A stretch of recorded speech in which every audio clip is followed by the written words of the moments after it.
Did you know your Android phone collects data about your activity by default? Things like your usage, app activity, and even personalization data can be shared in the background. But don't worry. In today's video, I'm going to show you step by step how to turn off these privacy settings and take control of your phone. Let's get started. First, swipe up and open your Settings app. We are going to stay inside Settings for the whole process. Scroll down and tap on Google. Now tap on All Services or Manage your Google account services depending on your phone. Look for an option like Personalize using shared data. This allows apps to share your activity and data.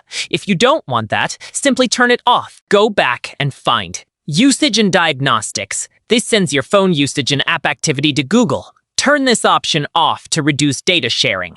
Now go to Ads Privacy and select Ad Settings. Here you will see options like Reset Advertising ID, Delete Advertising ID. Tap Delete Advertising ID to remove your tracking profile. This helps reduce personalized ads. Now go back and open Settings and select Security and Privacy. Scroll down and tap More Privacy Settings. Turn off options like Personal Data Intelligence, Diagnostic Data, Android Personalization Services. These settings control how your phone learns from your activity. Now go to Android System Intelligence Keyboard Settings. Turn off Smart Text Suggestions, Personalized Predictions.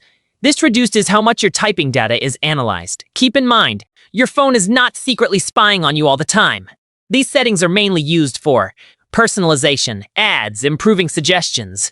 But if you prefer privacy, you can safely turn them off. That's it! Now you know how to control your Android privacy settings and reduce data sharing step by step.